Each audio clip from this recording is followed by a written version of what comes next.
Nas Escrituras Bíblicas, encontramos uma das mais intrigantes conexões proféticas sobre eventos escatológicos: o Portão Oriental de Jerusalém. Conhecido como o Portão Dourado, ele permanece selado há cerca de 500 anos e carrega significados espirituais que merecem atenção. A narrativa começa no livro do profeta Ezequiel, capítulo 10, quando ele descreve a glória de Deus retirando-se gradualmente do templo de Jerusalém. Ele observa: a glória sai do interior do templo, atravessa o átrio e abandona a cidade através do portão oriental. Esse momento representou o fim de uma era. A presença divina se afastava por causa da idolatria e rebelião do povo. Contudo, não era um abandono definitivo, mas uma pausa no plano eterno, pois o caminho do retorno já estava traçado. Durante o exílio babilônico, Ezequiel recebeu outra visão. No capítulo 43 lemos: Depois me levou à porta, a porta que olha para o Oriente. E eis que a glória do Deus de Israel vinha do caminho do Oriente, e a sua voz era como o ruído de muitas águas, e a terra resplandeceu por causa da sua glória. A precisão é impressionante. A glória divina viria exatamente do Oriente. E diante do portão dourado, a única elevação visível é o Monte das Oliveiras. Essa rota não é casual. Ela forma o início de um mapa profético, confirmado por outros textos. Zacarias, capítulo 14, anuncia: Naquele dia estarão os seus pés sobre o Monte das Oliveiras. Ou seja, o Messias virá do Oriente, tocará o Monte das Oliveiras, cruzará o Vale do Cedron e entrará em Jerusalém pelo portão oriental. No livro de Atos dos Apóstolos, capítulo 1, os anjos completam essa sequência. Este Jesus, que dentre vós foi recebido em cima, no céu, há de vir assim como para o céu o vistes ir. E o detalhe é essencial. A ascensão ocorreu justamente no Monte das Oliveiras. Assim o ciclo se fecha. Ele subiu dali e retornará pelo mesmo caminho, visualizando a rota profética. Jesus Cristo desce dos céus, põe os pés no Monte das Oliveiras, atravessa o vale e entra pelo portão oriental, que permanece selado até hoje. Mais que geografia, esse trajeto simboliza restauração e retorno da glória divina. O mistério do portão fechado encontra resposta em Ezequiel, capítulo 44. Esta porta estará fechada, não se abrirá e ninguém entrará por ela, porque o Senhor, Deus de Israel, entrou por ela. Por isso estará fechada. Não é apenas obra humana, mas um selo divino. As pedras carregam a marca da presença do Senhor. No entanto, esse fechamento não aponta para o fim, mas para o futuro. O versículo 3 menciona uma figura enigmática. Quanto ao príncipe, o príncipe, ele se assentará nela para comer pão diante do Senhor. Muitos estudiosos entendem este príncipe como o próprio Messias, o príncipe da paz. Outros o veem como um líder terreno, ou como símbolo do povo redimido. Em qualquer leitura, a mensagem é clara. O portão aguarda aquele que tem autoridade para entrar. Portanto, o portão oriental de Jerusalém é mais que pedra e cal, é sinal profético. Ele testemunha a saída da glória, mas também anuncia o retorno glorioso do Rei da Glória.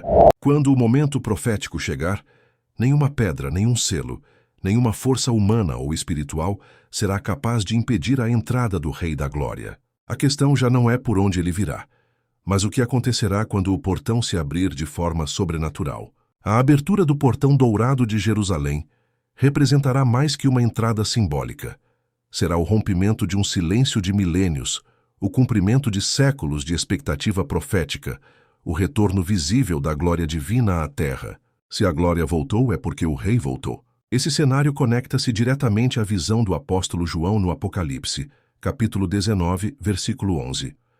E vi o céu aberto, e eis um cavalo branco, e o que estava sentado sobre ele chama-se Fiel e Verdadeiro, e julga e peleja com justiça. O mesmo que foi rejeitado voltará como Rei dos Reis e Senhor dos Senhores. Naquele momento histórico, todas as nações verão, todo joelho se dobrará e toda língua confessará que Jesus Cristo é o Senhor, conforme Filipenses, capítulo 2, versículos 10 e 11. O portão que por séculos foi barreira, transformar-se-á em portal, de juízo para os rebeldes, de esperança para os que nele confiam. Mas a verdade mais urgente é esta: não adianta o portão dourado de Jerusalém se abrir se o portão do coração humano permanecer fechado.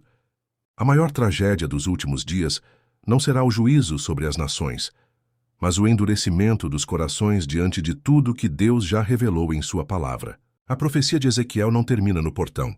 No capítulo 47, ele descreve águas fluindo do templo, um pequeno córrego que cresce e se torna um rio poderoso em direção ao Mar Morto, trazendo vida onde havia morte. Alguns veem nisso um cumprimento literal no reino milenar. Outros, um símbolo da bênção espiritual que flui do trono de Deus. O próprio Jesus declarou em João capítulo 7, versículo 30 e 8: Quem crer em mim, como diz a Escritura, rios de água viva correrão do seu ventre. E João, no Apocalipse capítulo 22, versículo 1, descreve: E mostrou-me o rio puro da água da vida, claro como cristal, que procedia do trono de Deus e do Cordeiro. Assim, a abertura do portão oriental aponta não apenas para o retorno físico do Messias, mas também para uma restauração espiritual sem precedentes. Muitos se perguntam se já vemos sinais desse tempo. O retorno dos judeus à terra de Israel, após quase 2000 anos de dispersão, é visto como cumprimento de Ezequiel, capítulo 36, versículo 24. A reconquista de Jerusalém no ano de 1967 é considerada profeticamente significativa, em conexão com Lucas, capítulo 21, versículo 24. Há ainda movimentos em Israel para a reconstrução do terceiro templo, com utensílios e planos já preparados. Contudo, a Bíblia adverte contra especulações. Jesus disse claramente em Mateus capítulo 24, versículo 36, Mas daquele dia e hora ninguém sabe, nem os anjos do céu, mas unicamente meu Pai.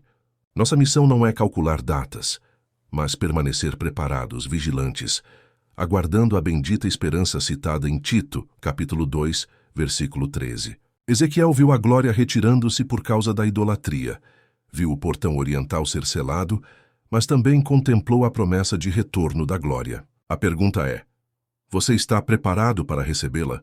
Jesus não busca apenas atravessar portões de pedra. Ele está batendo agora à porta do coração humano. No Apocalipse, capítulo 3, versículo 20, ele declara: Eis que estou à porta e bato. Se alguém ouvir a minha voz e abrir a porta, entrarei em sua casa, e com ele cearei, e ele comigo. O portão dourado de Jerusalém permanece fechado, mas a questão crucial é: o portão do seu coração está aberto ou trancado? O Salmo 24 proclama: Levantai, ó portas, as vossas cabeças. Levantai-vos, ó entradas eternas, e entrará o Rei da Glória. Quem é este Rei da Glória? O Senhor forte e poderoso, o Senhor poderoso na batalha. Hoje é o tempo de preparação espiritual. É hora de abrir o portão do coração e declarar: Vem, Senhor Jesus. Quando o portão dourado finalmente se abrir diante do Rei da Glória, um novo capítulo da história humana começará. Não será apenas o cumprimento de antigas profecias, mas o início de uma nova ordem mundial estabelecida pelo próprio Cristo. O profeta Zacarias, no capítulo 14, declara que o Senhor reinará sobre toda a terra.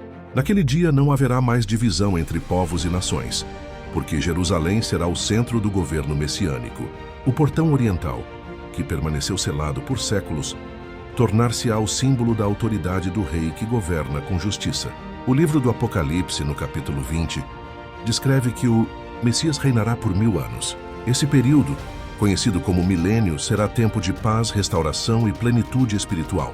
O profeta Isaías acrescenta que até mesmo a criação será transformada.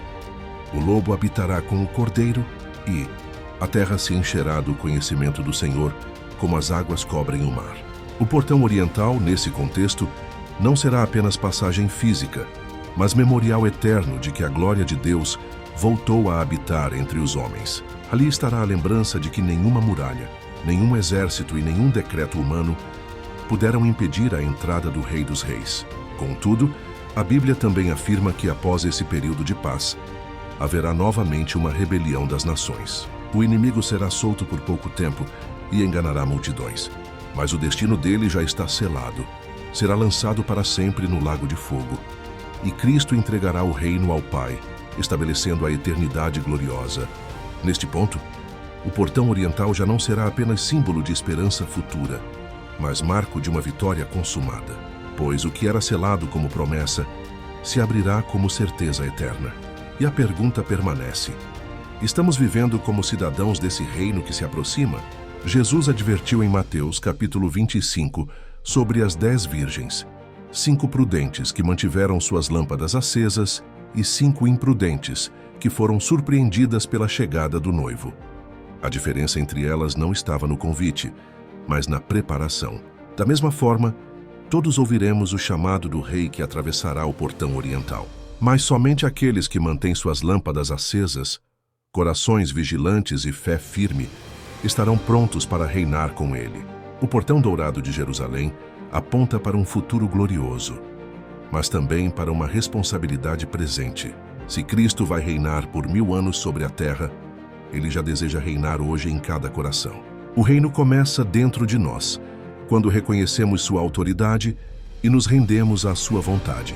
E assim a mensagem do portão oriental ecoa como um convite eterno: preparar-se para o reino que vem, viver com olhos fixos na eternidade e proclamar com fé inabalável: bendito o que vem em nome do Senhor.